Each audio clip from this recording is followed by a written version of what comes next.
तो गाइज मैं हूं आयुष और आप देख रहे हैं रेसल इंडिया। स्वागत है आपका आज की इस वीडियो में। This is royal rumble episode number 4 of the rewind series. Already हम 3 रॉयल रंबल को कवर कर चुके हैं और आने वाली रॉयल रंबल की एक्साइटमेंट भी बढ़ती चली जा रही है। तो 2017, 2013 और 2008 की रॉयल रंबल हमने कवर करी है। आज हम करने वाले हैं 2004 की रॉयल रंबल को कवर और क्या कमाल का है पेपर व्यू उसके बारे में हम बात करेंगे डेफिनेटली गाइज।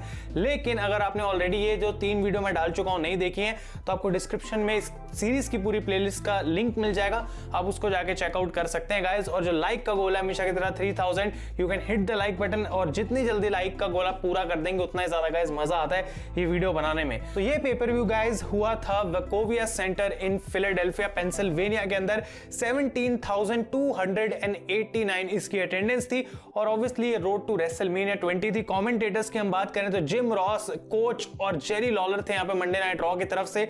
माइकल कोल और टैज जो थे वो स्मैकडाउन की तरफ से कमेंट्री कर रहे थे। और लास्ट टाइम मैंने आपको बताया था कि साल 2008 की royal rumble first ever WWE pay per view था जिसको HD के अंदर स्ट्रीम करा गया था। और गाइज ये वाला जो पेपर व्यू था इसकी फोटोज से आप पता लगा पा रहे होंगे कि 4:3 की एस्पेक्ट रेशो में यानी कि स्टैंडर्ड डेफिनेशन में एयर हुआ था। और मुझे कहीं पे भी ये पेपर व्यू HD में मिला ही नहीं क्योंकि ये एयर नहीं हुआ। और रिंग अनाउंसर थे यहाँ पे हावर्ड फिंकल गाइज, जिनको ऑब्वियसली अब एक WWE हॉल ऑफ फेमर माना जाता है। तो जो सबसे पहला मैच इस शो पे हमें देखने को मिला गाइज वो था the Dudley boys against evolution tag team titles के लिए। और ये एक टेबल्स मैच था। यहाँ पे चैंपियंस थे एवोल्यूशन यानी कि बटिस्टा और रिक फ्लेयर। और जब भी हम डडलीज और टेबल्स मैच की बात करते हैं तो हमारे मन में एक ही बात आती है कि भाई कमाल का मैच हुआ होगा। लेकिन ये मैच कुछ अलग था और ये मैच बहुत ही छोटा था। आई थिंक सिर्फ 2-3 मिनट का था, तो हम इसको प्ले बाय प्ले बिल्कुल डिस्कस नहीं करेंगे। मैच में बहुत ही जल्दी यहाँ पे डडलीज जो है वो टेबल निकाल लेते हैं और ऐसा लगता है शायद वो मैच को जीतेंगे। लेकिन गाइस यहाँ पे कमेंट्री पे बैठे होते हैं जॉनथन कोचमैन। और यहाँ पे स्टोरी लाइन में क्या हुआ था कि मंडे नाइट रॉ पे डडली बॉयज ने कोचमैन को थ्रू द टेबल फेंका था, उनको 3D फिनिशर लगाया था। और यहाँ पे कोच जो है वो उठ के आ जाते हैं, डिस्ट्रैक्शन की तरह एक्ट करते हैं डडलीज के लिए। डडलीज यहाँ पे उन्हें डिस्ट्रॉय तो करते हैं लेकिन बटिस्टा आते हैं यहाँ पे आउट ऑफ नोवेयर और वो एक पावर बॉम्ब लगा देते हैं या फिर एक स्लैम लगाते हैं ऑन डीवॉन थ्रू द टेबल और एवोल्यूशन के लिए इस मैच को जीत जाते हैं। तो यहाँ पे मैच लगभग 3 मिनट का था और इसको मैं इसीलिए 2 आउट ऑफ 5 भी रेट करूंगा। एक्सपेक्टेशन डेफिनेटली ज्यादा थी लेकिन टाइम के हिसाब से ये मैच जो था बहुत छोटा करा गया गाइस और एवोल्यूशन इसको जीत गई। अगला मैच भी कुछ इसी तरीके से था and it was for the cruiserweight championship जहां पे चैंपियन थे रे मिस्टीरियो और उनके अपोनेंट थे गाइस जेमी नोबल। अब यहाँ पे भी स्टोरी काफी छोटी थी और काफी सिंपल सी, मैं आपको फटाफट बताता हूँ। जेमी नोबल की एक गर्लफ्रेंड है जिनका नाम है नीडिया और वो ब्लाइंड है, यानी कि ये बंदा एक ब्लाइंड लड़की को डेट कर रहा है और उसको रिंग साइड लेके आता है अपने मैचेस में। लेकिन स्टोरी लाइन के अकॉर्डिंग ये ब्लाइंड गर्लफ्रेंड जेमी नोबल को मैचेस जीतने में जो है वो मदद करती है क्योंकि ऑब्वियसली वो देख नहीं सकती बल्कि सुन तो सकती हैं और इसकी मदद से शायद वो अपने बॉयफ्रेंड के लिए मैचेस जीतती हैं। तो इस मैच में भी कुछ अच्छी मोमेंट्स थी जबकि काफी छोटा मैच था। रे मिस्टीरियो स्टार्टिंग में 619 लगाने की कोशिश करते हैं, लगा नहीं पाते, वो एक टाइगर ड्राइवर को भी एस्केप करते हैं और जेमी नोबल जब अपना कमबैक करने की कोशिश करते हैं गाइस एक सबमिशन लगा के रखते हैं वो काफी लंबे समय तक। और जब उनका कमबैक शुरू होता है तो उनकी गर्लफ्रेंड नीडिया उनको पकड़ के जो है वहां पे गिरा देती हैं। इसकी मदद से रे मिस्टीरियो यहाँ पे इस मैच को जीत जाते हैं और जेमी नोबल अपनी गर्लफ्रेंड पे बहुत ज्यादा खुंदक में थे और वो उनको ब्लेम कर रहे हैं कि तुमने ऐसा क्यों किया, जबकि वो तो वही अंधी है, देख ही नहीं सकती। और उन्होंने उनका पैर पकड़ के खींच दिया और रे मिस्टीरियो यहाँ पे इस मैच को जीत गए।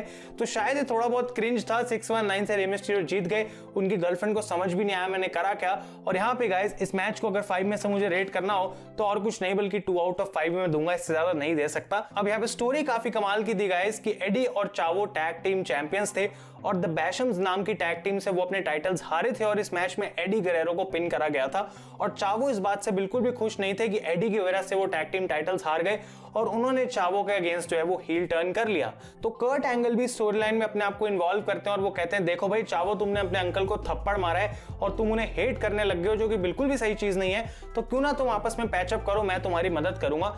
तो दोनों बंदों को रिंग में लाते हैं, वो पैचअप करवाने की कोशिश करते हैं और एक रीमैच दिया जाता है इन दोनों को for the tag team titles against the Bashams. तो यहाँ पे मैच होता है और इस बार ये फिर से हार जाते हैं लेकिन this time Chavo Guerrero got the pin और एडी गरेरो के लिए इस टाइम कुछ था नहीं ब्लेम करने के लिए। चावो को आ गई खुंदक और उन्होंने गाइस एडी को बुरे तरीके से अटैक कर दिया और वो अपने फादर चावो गरेरो सीनियर को भी इस फ्यूड के अंदर इन्वॉल्व करने लग गए। तो ये मैच जो था इस वजह से यहाँ पे सेटअप करा गया था रॉयल रंबल में और एडी गरेरो ने एक बात बोली थी कि Chavo I am going to out wrestle you और मैं तुम्हें दिखाऊंगा कि I am the better wrestler और इस वजह से गाइज यहाँ पे मैच हमें देखने को मिला। तो चावो आते हैं, अपनी एंट्रेंस करते हैं, उनके फादर ऑब्वियसली उनके साथ थे गाइज यहाँ पे, और एडी आते हैं यहाँ पे एक हॉट व्हील्स कार की एंट्री करते हैं। जैसे मेरा स्वेट शर्ट है काइंड ऑफ इसी कलर की उनकी कार थी, काफी कूल सी वो कार लग रही थी। बचपन में एक ऐसा टॉय भी होता था मेरे पास, और दोनों बिल्कुल ऐसे गुस्से में लग रहे थे, एंग्री लग रहे थे। It was like ready to go, और काफी पर्सनल गाइज इस फ्यूड को बनाया गया था। तो ये मैच स्टार्ट होता है, चावो गुerrero सीधा थप्पड़ मारते हैं एडी को, और वो कोशिश करते हैं एडी को कि वो रिएक्ट करें बहुत ज्यादा और गुस्से में आके कुछ गलत कर बैठे। लेकिन एडी यहाँ पे एक ओथ लेके आए हैं कि भाई मेरे को तुम्हें सिर्फ आउट रेसल करना है, मैं तुम्हें कुछ भी ऐसा मूव नहीं मारूंगा जो कि एक रेसलिंग मूव ना हो। और पूरे मैच में हमें देखने को मिलता है कि एडी गाइज यहाँ पे चावो को मुक्का तक नहीं मारते, क्योंकि वो सिर्फ रेसलिंग मूव्स के ही बेसिस पे यहाँ पे टेक्निकल तरीके से चावो गुerrero को इस मैच में हराना चाहते हैं। तो एडी सबसे पहले चावो की आंखों में जो है अपनी उंगली मारते हैं, उससे थोड़ा सा उनको दिक्कत होती है। और obviously lie, cheat and steal Eddie की यहाँ पे टैग लाइन होती है। चावो एक कमाल की हरिकेन राना करते हैं गाइस, दोनों बंदे जो है वो आउटसाइड द रिंग गिर जाते हैं। और यहाँ पे जब ये रिंग साइड होते हैं तो चावो गुerrero सीनियर रेफरी जब डिस्ट्रैक्ट होते हैं तो अटैक कर देते हैं एडी के ऊपर। और गाइस यहाँ पे एडी गुerrero लगाते हैं cross arm breaker on Chavo Guerrero, और फिर से वो ऐसे एक्ट करते हैं कि मैंने मुक्का मारूंगा, लेकिन वो करते नहीं, क्योंकि भाई पंच मुझे नहीं मारना है। चावो गुerrero ट्रिपल सुप्लेक्स के लिए जाते हैं, जो कि सबसे बड़ी बेइज्जती है एडी गुerrero की, क्योंकि वो उनका आइकॉनिक मूव है। लेकिन जब वो तीसरी सुप्लेक्स के लिए जाते हैं वो मिस कर देते हैं। Eddie teaches him how to do it, और एडी गुerrero गाइस इस बार लगाते हैं 3 suplexes and he absolutely destroys Chavo with them. और उसके बाद हमें देखने को मिलता है गाइस कि वो लगाते हैं एक फ्रॉग स्प्लैश, और इस मैच को वो जीत जाते हैं। तो बिना एक मुक्का लगाए यहाँ पे एडी गुerrero इस मैच को जीत गए। मुझे लगा ये मैच इतनी इजीली खत्म हो गया, लेकिन फिर मुझे समझ आया कि इसका पर्पस ही ये था कि एडी इससे ज्यादा मैच के अंदर कुछ कर नहीं सकते थे। लेकिन अब मैच खत्म हो चुका है and Eddie can do anything. और यहाँ पे गाइस वो बुरे तरीके से चावो सीनियर को भी अटैक करते हैं, उनको लो ब्लो करते हैं, पंचेस मारते हैं, और उसके बाद चावो गुerrero को भी मारते हैं और उनका तो खून ही निकाल देते हैं। और चावो के जो फादर है यानी कि चावो सीनियर, उनकी टाई लेके वो बॉटम रोप से बांध देते हैं और उनके सामने उन्हीं के बेटे को मारते हैं और उनको एम्बैरेस करते हैं बुरे तरीके से। तो अपनी उन्होंने जो है वो ओथ को भी पूरा करा, अपना जो प्रॉमिस था उसको पूरा करा कि टेक्निकली मैं तुम्हें हराऊंगा, और साथ के साथ उन्होंने अपना बदला भी ले लिया मैच के बाद। और अगर इस मैच को मेरे को रेट करना होगा आई will give it 3 out of 5। पहले मैंने 2.5 लिखा था, फिर मैंने कहा नहीं भाई स्टोरी अच्छी थी, जो चीज प्रॉमिस करी गई थी वो डिलीवर करी गई, and that is why this was a good match. अगले मैच की हम बात करते हैं गाइस, तो this was for the WWE championship. ये था ब्रॉक लेसनर अगेंस्ट हार्डकोर हॉली, और इसकी स्टोरी लाइन मुझे भी कोई याद नहीं थी खास, तो मैं आपको बताऊंगा, डेफिनेटली कोई चिंता करने की बात नहीं है। हार्डकोर हॉली की काफी समय पहले जो है वो ब्रॉक लेसनर ने नेक तोड़ दी थी गाइस ड्यूरिंग अ मैच, और शायद वो एक रियल इंजरी थी जिसकी वजह से 12 मंथ्स तक हार्डकोर हॉली अवे रहे थे WWE से, वो इंजर्ड थे। लेकिन जब वो वापस आए स्मैकडाउन पे तो गाइस वो अटैक करते हैं यहाँ पे ब्रॉक लेसनर को, और उनके पास भी यहाँ पे एक मिशन था कि मुझे WWE चैंपियनशिप तो जीतनी है, लेकिन I am also going to break Brock Lesnar's neck, क्योंकि उनकी वजह से मेरे 12 महीने WWE के खराब हो गए, मेरे करियर को नुकसान हुआ। और हार्डकोर हॉली का कैरेक्टर इस टाइप का था कि वो किसी से डरते नहीं थे, and that why he was so hardcore. तो ये मैच हमें यहाँ पे देखने को मिलता है गाइस, ब्रॉक लेसनर, मैं कहना चाहता हूँ ओ माय गॉड, और उनका रोल यहाँ पे बिल्कुल खत्म नहीं होगा इस मैच के बाद, इस शो में डेफिनेटली उसकी बात करेंगे। लेकिन यंग ब्रॉक लेसनर, इतनी कमाल की फिजिक, मतलब आते ही बंदा ऐसा लगता है भाई क्या मजेदार। और जैसे ही वो अपनी एंट्री करते हैं हार्डकोर हॉली उनको अटैक कर देते हैं, बंदे ब्रॉल करनी शुरू कर देते हैं, और उसके बाद जब मैच शुरू होता है हार्डकोर हॉली एक स्प्लैश लगाने की कोशिश करते हैं टॉप रोप से, लेकिन ब्रॉक लेसनर हट जाते हैं वहां पे और उनको अटैक करना शुरू कर देते हैं। तो लेसनर के पास गाइस यहाँ पे एक मोमेंटम था, वो सबमिशन लॉक इन करते हैं यहाँ पे हार्डकोर हॉली के ऊपर, अपना अटैक कंटिन्यू रखते हैं, एक फिशरमैन बस्टर लगाते हैं, कमाल का ये भी उनकी तरफ से मूव था। तो हार्डकोर हॉली को ज्यादा मौके तो मिलने थे नहीं कि वो लेसनर के अगेंस्ट अपना कमबैक कर सके 1-2, और वो कोशिश करते हैं पहले, लेकिन लेसनर उनको लगाते हैं यहाँ पे एक सुप्लेक्स, और उसके बाद वो उनको वापस चोक में डाल देते हैं। लेकिन जब फाइनली यहाँ पे हार्डकोर हॉली कमबैक करते हैं गाइस, वो लगाते हैं क्लोज लाइन ड्रॉप किक, उसके बाद एक एलाबामा स्लैम, और यहाँ पे वो अपना फुल नेल्सन सबमिशन लगा देते हैं लेसनर के ऊपर, जो कि आजकल हम बॉबी लैशली की तरफ से देखते हैं, इसको हर्ट लॉक भी बोला जाता है। और यहाँ पे मैं देख रहा हूँ कि हार्डकोर हॉली इस पे फोकस नहीं कर रहे कि पहले वो मैच जीते, उनका फोकस ज्यादा इस चीज पे कि मुझे लेसनर की नेक को ब्रेक करना है, इतना कि वो रोप्स के पास भी जाके इस लॉक को छोड़ते नहीं है। लेसनर इस चीज का फायदा उठाते हैं गाइस, रोप्स का इस्तेमाल करके रिवर्सल करते हैं, वो वापस आते हैं रिंग के अंदर और एक F5 लगा के पिन कर देते हैं हार्डकोर हॉली को। तो इसको कहते हैं कि अपनी भावनाओं में ही बह गए भाई, कुछ ज्यादा मैच की तुम्हें परवाह नहीं थी, तुम उसकी गर्दन तोड़ना चाहते थे और यहाँ पे तुम मैच हार गए एक F5 खा के। तो ब्रॉक लेसनर गाइस यहाँ पे जीत जाते हैं इस मैच को, और और इसको मुझे रेट करना हो तो एक बार फिर से मैं इसको 2.5 आउट ऑफ 5 दूंगा। It was good while it lasted, लेकिन इतना कमाल का मैच नहीं था गाइस। लेसनर को तब भी डोमिनेटिंग दिखाया जाता था, आज भी डोमिनेटिंग दिखाया जाता, तो उस चीज में कोई चेंज आया नहीं है और बस ये हो गया कि लेसनर के पास अब क्रिएटिव पावर थोड़ी ज्यादा है। अगले मैच की हम बात करते हैं गाइस, जो कि इस शो का सेकंड लास्ट मैच तो जरूर था, but this was an absolutely classic. Triple H versus Shawn Michaels, it was for the world heavyweight championship and this was a last man standing match. और इसकी story इतनी कमाल की थी, 7 इयर्स इन द मेकिंग। किस तरीके से triple H और शॉन माइकल्स पहले डीएक्स में इतने कमाल के स्टेबल में एक साथ काम करते थे, शॉन की इंजरी हो गई थी, उसके बाद डीएक्स ट्रिपल एच को संभालनी पड़ गई थी। ये सारी बातें आपने मेरी मंडे नाइट वॉर्स की सीरीज में जानी है, वो नहीं देखी है तो आपको वो भी चेकआउट करना चाहिए गाइस, वो मेरी प्लेलिस्ट में आप जाके देख सकते हैं। लेकिन जब शॉन वापस आते हैं तो समर स्लैम के अंदर हमें देखने को मिला था ट्रिपल एच और शॉन का मैच, और वहां पे शॉन ने ट्रिपल एच को हरा दिया था और ये प्रूव करा था कि भाई इतने साल बाद मैं वापस आया हूं लेकिन I am still the better wrestler. लेकिन उस मैच के खत्म होने के बाद ट्रिपल एच एक स्लेज हैमर से शॉन माइकल्स को अटैक कर देते हैं। तो ये जो इनकी फ्यूड थी गाइस, बेसिकली ये थी कि आखिर इन दोनों में से बेस्ट कौन है, किसकी लेगेसी ज्यादा मैटर करती है, और इस वजह से गाइस ये मैच हमें देखने को मिला था। और मैं कहूंगा इस पॉइंट पे ट्रिपल एच गाइस अपनी एब्सोल्यूट प्राइम में थे और शॉन माइकल्स तो हमेशा से ही कमाल के थे। तो ट्रिपल एच चैंपियन थे, शॉन माइकल इतने बढ़िया लग रहे थे, यंग, उनके बाल इतने कमाल के, और आज हम देखते हैं तो बिल्कुल डिफरेंट उनके चेहरे पे लुक आती है। तो ये मैच शुरू होता है, ट्रिपल एच के पास मोमेंटम था काफी, लेकिन एचबी के अपना कमबैक करके एक फिगर 4 को लॉक इन करते हैं। अब ऑब्वियसली यहाँ पे ट्रिपल एच टैप आउट नहीं कर सकते, उससे कुछ होगा नहीं क्योंकि ये लास्ट मैन स्टैंडिंग मैच है, तो यहाँ पे एचबीके को अपनी लॉक जो है उसको छोड़ना पड़ता है। तो एक पॉइंट यहाँ पे हमें देखने को मिलता है जहाँ पे शॉन माइकल्स रोप्स की तरफ भागते हैं, ट्रिपल एच उसको डक कर देते हैं, माइकल्स बाहर गिर जाते हैं जाके। अब ट्रिपल एच दोनों अनाउंसर्स टेबल को एक्सपोज करते हैं और ये बंदे ऐसे टीज करते हैं कि कुछ ना कुछ तो होने वाला है थ्रू द टेबल, लेकिन ऐसा होता नहीं है, वापस रिंग के अंदर चले जाते हैं। ट्रिपल एच एक पेडिग्री की ट्राई करते हैं लेकिन माइकल्स उनको उठा के बाहर फेंक देते हैं। उसके बाद यहाँ पे शॉन माइकल्स गाइस एक मून सॉल्ट की कोशिश करते हैं ऑन द आउटसाइड और ट्रिपल एच उसे डक कर जाते हैं और माइकल सीधा अनाउंसर्स टेबल के थ्रू गिरते हैं। ये थी एक game changing moment in this match. तो शॉन माइकल्स जो है सीधा अनाउंसर्स टेबल में गिरते हैं और जैसे ही हमें उनका चेहरा उसके बाद देखने को मिलता है, ओ माय गॉड, लिटरली पूरा खून ही खून। अब मुझे नहीं पता भाई उस समय उन्होंने ब्लेडिंग की थी या फिर क्या किया था, लेकिन उनके चेहरे से यहाँ पे पूरे तरीके से खून आना शुरू हो जाता है। ही वाज बस्टेड ओपन और यहाँ पे ट्रिपल एच जो है इसके बाद उनको अटैक करते हैं। ऑब्वियसली उनके फेस को मल्टीपल टाइम शॉन माइकल्स नीचे गिरते हैं और रेफरी काउंट करता है गाइस, लेकिन तब भी 10 काउंट नहीं हो पाती and Shawn Michaels somehow escapes all this. इसके बाद शॉन माइकल्स गाइस बार बार ट्रिपल एच से बात बोलते रहते हैं कि भाई तुम कंटिन्यू करो, मैं बिल्कुल लड़ते रहूंगा, मैं गिव अप नहीं करने वाला। और ट्रिपल एच जो है इस चीज से काफी ज्यादा फ्रस्ट्रेटेड हो जाते हैं। तो ट्रिपल एच एक चेयर लेके आते हैं और अटैक करते हैं शॉन माइकल्स को इससे, और एक बार फिर से भाई नंबर 9 पे शॉन माइकल्स उठ गए। मतलब आखिर करूं क्या मैं, ट्रिपल एच सोच रहे हैं कि मैं इसको हराऊं, तो वो एक पेडिग्री के लिए जाते हैं on the steel chair. Shawn इसको रिवर्स करते हैं और यहाँ पे ट्रिपल एच को गाइस रिंग पोस्ट के अंदर फेंक देते हैं और इसके बाद यहाँ पे एक chair shot to the head मारते हैं वो ट्रिपल एच पे।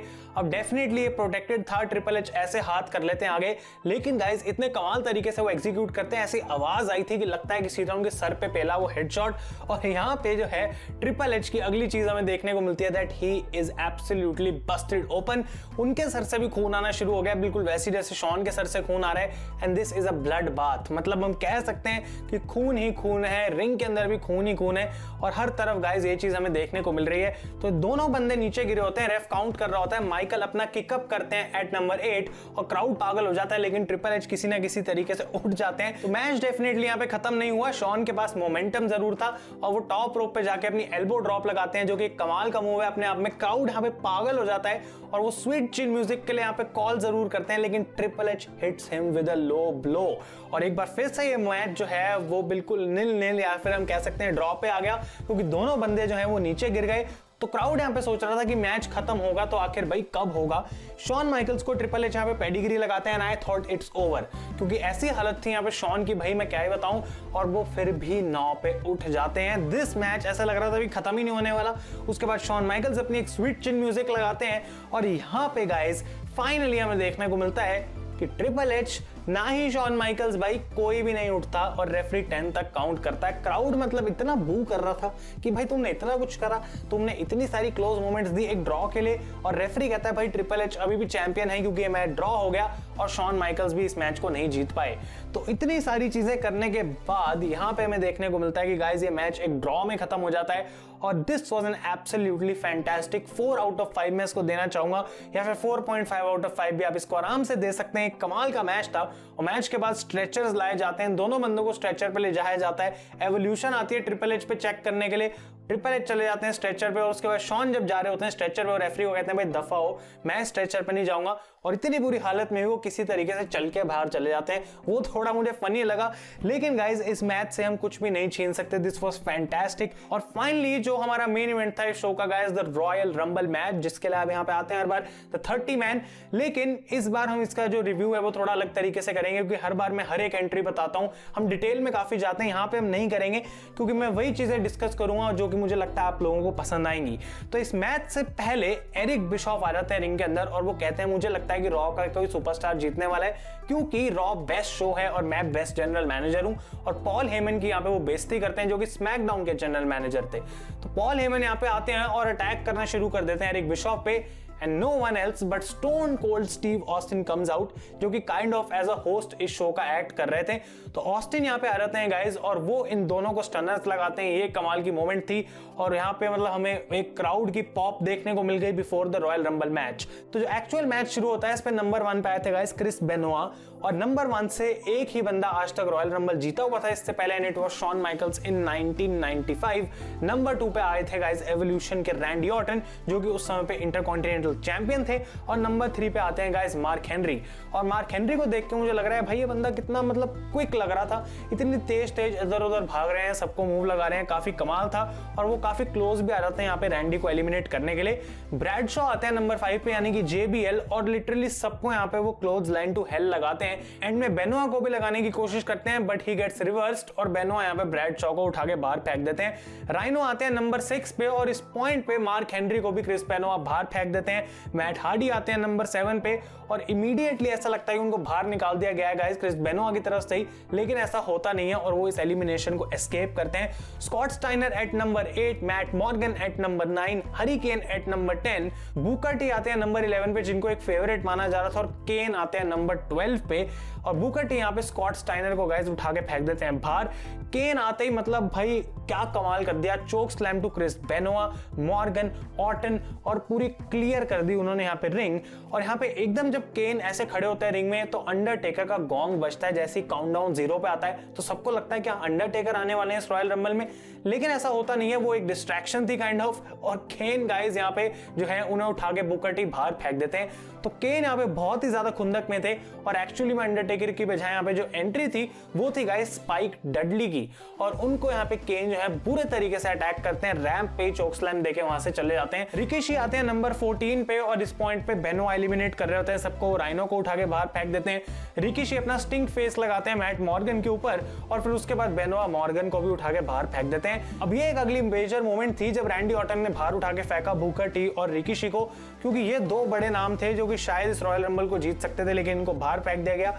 शेल्टन बेंजामिन आते हैं नंबर 17 में, ऑर्टन इनको भी उठा के भाई बाहर फेंक देते हैं, और इस पॉइंट पे रिंग में ऑर्टन और बेनोआ रह जाते हैं, यानी कि 17 बंदे अंदर आ चुके हैं, लेकिन तब भी वही 2 बंदे बचे हैं जो 1 और 2 पे आए थे। This was great.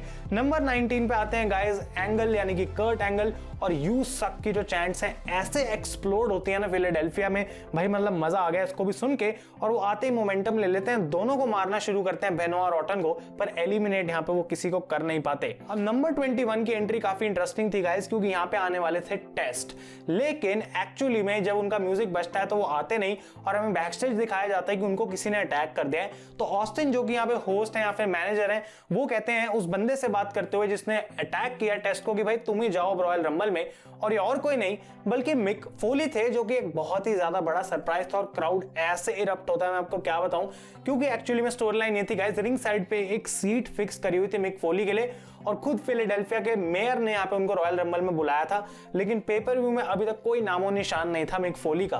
और ये इतना बड़ा और मेजर सरप्राइज रिटर्न इस वजह से भी था क्योंकि रैंडी ऑर्टन की उस समय मिक फोली के साथ फ्यूड चल रही थी, और यहाँ पर रैंडी ऑर्टन जब उनको मिक फोली का म्यूजिक सुनता है वो बिल्कुल यहाँ पे पागल हो जाते हैं, और उनकी शक्ल देखने वाली थी, जैसा कि आप देख ही रहे हैं, क्राउड बिल्कुल पागल हो जाता है। और मिक फोली आके गाइस यहाँ पे ऑर्टन पे अटैक करते हैं, और वो ना ही सिर्फ उन्हें एलिमिनेट करते हैं बल्कि खुद भी एलिमिनेट हो जाते हैं क्लोज लाइन मार के, और उसके बाद अपना अटैक वो ऑर्टन पे रिंग साइड कंटिन्यू रखते हैं। तो वो स्टील स्टेप से यहाँ पे ऑर्टन को अटैक कर रहे हैं, वो एक ऑफिशियल को भी स्टील स्टेप से मारते हैं, लेकिन उसके बाद यहाँ पे रैंडी ऑर्टन एक चेयर लेते हैं, एंड होली शिट, वो एक चेयर लेते हैं भाई और 2 बार ठा ठा करके बजाते हैं सीधे सर पे मिक फोली के। इस चीज को मुझे देख के भाई ऐसा लग रहा था कि भाई बस किसी तरीके से बच गए फोली, कोई प्रोटेक्शन मुझे वहां पे दिखी नहीं। अब आई डोंट नो कि आवाज कहां से आई, एक्चुअली में ऐसा लग रहा था कि सर पे 2 बार खिंचा के उन्होंने उनके चेयर मांगी। बहुत ज्यादा ये मुझे चीज जो है वो डेंजरस लग रही थी। और उसके बाद ये लड़ते लड़ते रैंप पे चले जाते हैं। मिक फोली यहाँ पे अपना सॉको निकालते हैं मारने के लिए ऑर्टन को गाइज, लेकिन ऑर्टन उन्हें यहाँ पे लो ब्लो करते हैं और भाग जाते हैं यहाँ से। तो अपर हैंड ऑर्टन को मिला डेफिनेटली यहाँ पे, लेकिन एक बहुत ज्यादा कमाल की मोमेंट थी इस पूरी रॉयल रंबल में। बिग शो आते हैं नंबर 24 पे, क्रिस जेरिको नंबर 25। सारे लोग मिलकर कोशिश करते हैं बिग शो को बाहर फेंकने की, ऐसा हो नहीं पाता, लेकिन जेरिको डेफिनेटली क्रिश्चियन को तो यहाँ पे बाहर फेंक देते हैं। बिली गन आते हैं नंबर 27 पे, भाई आते ऑन फायर, जैसे केन ने किया था ना बिल्कुल वैसे ही सबको फेमसर लगा रहे हैं, इंक्लूडिंग बिग शो, जो कि एक काफी कमाल की मोमेंट थी। And number 28 comes the doctor of thuganomics यानी कि जॉन सीना। तो बिग शो इस पॉइंट पे राइवल थे जॉन सीना के, और उनको भी काफी शौक लगा कि जिस पॉइंट पे मैं स्ट्रगल कर रहा हूं भाई जॉन सीना यहाँ पे आ चुका है। नंबर 29 पे आते हैं Rob Van Dam, one of a kind, और यहाँ पे वो थे guys obviously home town hero, he belongs to Philadelphia, he is a ECW hero Philadelphia के। और यहाँ पे 30th पे पहले से ही अनाउंस करा गया था कौन था, and it was none other than Goldberg. और सबसे कमाल की बात तो ये कि गोल्डबर्ग रिंग में भागते हुए आए, ये चीज मैंने कभी सोची नहीं थी कि ऐसा होगा। तो गोल्डबर्ग एक जैक हैमर की कोशिश करते हैं और किसी पे नहीं, बिग शो पे। आजकल तो वो रोमन रेंस पे भी शायद ना लगा पाए, लेकिन वो बिग शो पे कोशिश करते हैं, लेकिन आउट ऑफ नोवेयर रिंग के अंदर आ जाते हैं ब्रॉक लेसनर, जो कि इस मैच में नहीं थे। वो एक F5 लगाते हैं गोल्डबर्ग को गाइस, और यहाँ पे गोल्डबर्ग की हालत खराब हो जाती है। वो लेसनर को स्टेयर कर रहे होते हैं, उनको एक सन ऑफ अ बिच बुलाते हैं, लेकिन पीछे से आते हैं कर्ट एंगल और गोल्डबर्ग को उठा के बाहर फेंकते हैं। तो ये बेसिकली वो फर्स्ट मूवमेंट थी जहां से ब्रॉक लेसनर और गोल्डबर्ग का रेसलमेनिया 20 की मैच की बिल्ड शुरू हुई थी। इसके बाद एक बार फिर से सारे लोग अपना फिनिशर लगाते हैं बिग शो के ऊपर, कोशिश करते हैं बिग शो को बाहर फेंकने की भाई, लेकिन ऐसा हो नहीं पाता। लेकिन बिग शो जरूर यहाँ पे जॉन सीना को पहले बाहर फेंकते हैं और रॉब वैन डैम को भी बाहर फेंकते हैं। तो ये उनकी तरफ से 2 बड़ी एलिमिनेशंस थी। तो जेरिको यहाँ पे, मैंने तो भाई जितने भी रॉयल रंबल देखे हैं सब में ऐसा लग रहा है कि क्रिस जेरिको ना एक ऐसा इंसान है जो हर बार एंड तक जाता है और हर बार ऐसी ऐसी एलिमिनेशंस को एस्केप करता है कि देख के बंदे को मजा आ जाए। तो यहाँ पे वो बिग शो को भाई डाल देते हैं in the walls of Jericho, और बिग शो रिंग के बीचों बीच टैप आउट कर रहे हैं। और मैं सोच रहा हूँ क्यों आके टैप आउट कर रहा है भाई, कुछ नहीं होगा इससे। और यहाँ पे जो फाइनल 4 बचते हैं गाइस, वो थे Kurt Angle, Big Show, Chris Jericho and Chris Benoit. तो सबसे पहले यहाँ पे शो जो है वो चोक स्लैम करते हैं क्रिस जेरिको को बाहर उठा के, लिटरली उन्हें फेंक देते हैं। चोक स्लैम लगाते हैं क्रिस बेनोआ के ऊपर, और यहाँ पे angle out of nowhere big show पे एक एंगल स्लैम लगाते हैं, बेनोआ को एंगल स्लैम लगाते हैं और उनको एक एंकल लॉक में भी डालते हैं। तो बिग शो एक बार फिर से भाई टैप आउट करी जा रहे हैं। मैं सोच रहा हूँ भाई टैप आउट क्यों कर रहा है भाई ये बंदा, मतलब ठीक है दर्द हो रही है पर कोई फायदा तो उसका है नहीं। तो यहाँ पे एंगल कोशिश करते हैं कि वो बाहर फेंकें एकदम बिग शो को, लेकिन बिग शो उस चीज को रिवर्स करते हैं और कर्ट एंगल गाइस इससे बाहर। तो बेनोआ बचते हैं यहाँ पे और बिग शो बचते हैं। कर्ट एंगल बिल्कुल खुश नहीं थे इस चीज से। बेनोआ अपना हेडबट लगाते हैं, रोप्स पे ऐसे लटक रहे होते हैं बिग शो, बेनोआ हेडबट लगाते हैं, लेकिन बिग शो बाहर गिरने के बजाय यहाँ पे अंदर गिर जाते हैं रिंग के। तो बेनोआ के पास यहाँ पे एक चैलेंज था कि भाई मैं आखिर बिग शो को बाहर फेंकूंगा कैसे। तो वो एक चोक स्लैम को काउंटर करते हैं और एक क्रॉस फेस सबमिशन लगाते हैं, और तीसरी बार यहाँ पे बिग शो टैप आउट कर रहे हैं। मतलब फिर से टैप आउट, मतलब उनको ऐसा था कि भाई अगर रॉयल रंबल मैच में टैप आउट करके हार सकता हूं ना, हरा दो, पर ये लॉक प्लीज मेरे से हटा दो। और यहाँ पे बिग शो की जो हालत है गाइस वो बिल्कुल खराब हो जाती है, और इतनी खराब हालत होने के बावजूद बिग शो पहला बंदा था जो इस लॉक के बाद ऊपर उठ गया। और यहाँ पे वो बिल्कुल ऐसे उठा के लिफ्ट कर देते हैं बेनोआ कि वो उनको बाहर फेंकेंगे, उनको एप्रन पे गिराते हैं, और बेनोआ यहाँ पे गाइस एक हेड लॉक लगा देते हैं बिग शो के ऊपर, रोप्स का सहारा लेते हैं, पीछे को खींचते हैं बिग शो को और पलट के बिग शो को बाहर फेंक देते हैं। It was an insane moment. Chris Benoit won this Royal Rumble। 1 घंटे से भी ज्यादा का टाइम उन्होंने इस मैच के अंदर बिताया और उसके ऊपर से यहाँ पे वो इस मैच को जीते और किसी स्पॉट से नहीं बल्कि नंबर 1 से। Oh my God. और अगर इस मैच को मुझे रेट करना हो, मैं इसको 4.5 से कम दे ही नहीं सकता। इतनी सारी कमाल की मोमेंट्स थी, मतलब जो मैंने आपके साथ शेयर करी। अगर आप ओवरऑल जाके मैच देखेंगे तो कहेंगे कब 1 घंटा निकल गया, पता ही नहीं लगा, इतना कमाल का रॉयल रंबल मैच था।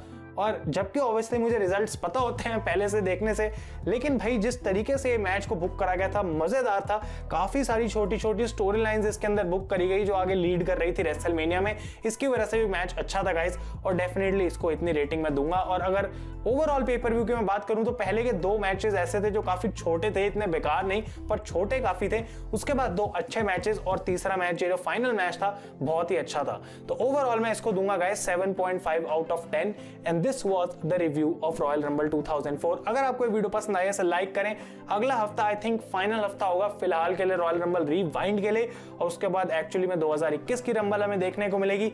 तो देखते हैं नेक्स्ट वीक का क्या प्लान है। या तो मैं 2001 रॉयल रंबल करने वाला हूं या फिर I will give you a poll और उसमें जिसको सबसे ज्यादा वोट मिलेंगे that will be the Rumble I will review. देखते हैं, जो भी होगा मैं आपको अपडेट कर दूंगा। पर अगर आपको ये वीडियो पसंद आए इसे लाइक करें। Thank you so much for watching. मैं हूं आयुष और आप देख रहे हैं रेसल इंडिया।